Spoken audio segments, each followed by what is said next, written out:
यह हत्या क्यों हुई, यह जांच का विषय है। पूरा भारत जानता है कि बंगाल में हिंदू असुरक्षित है।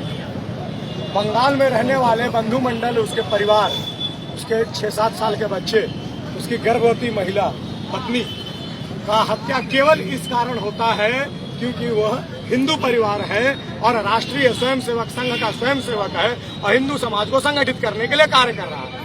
इसका अर्थ यह होता है कि बंगाल में अगर कोई हिंदू समाज को संगठित करने का कार्य करेगा तो उसकी हत्या कर दी जाएगी। यह पहला घटना नहीं है।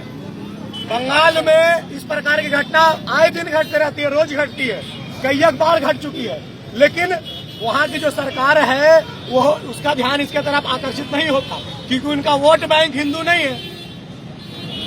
ये किस माध्यम से कर रहे हैं आप?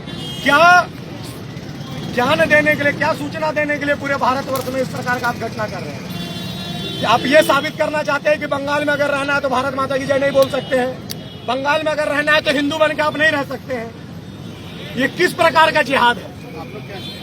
हम लोग चाहते हैं कि जल्द से जल्द उन लोगों का गिरफ्तारी हो। केवल गिरफ्तारी नहीं, अपितु इस घटनाक्रम से संबंधित और भी जितने घटना घटे हैं पूरे बंगाल में, सबका उचित जांच हो और जो अपराधी उनको केवल दंड नहीं मिले बल्कि दंड से भी बढ़ के अगर कुछ हो सकता है तो उनको दिया जाए।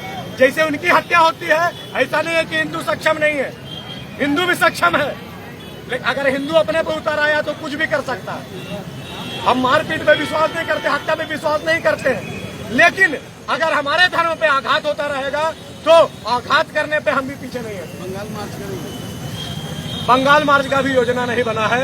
अगर भविष्य में इस प्रकार की कोई योजना बनती है तो हम लोग वो भी करने के लिए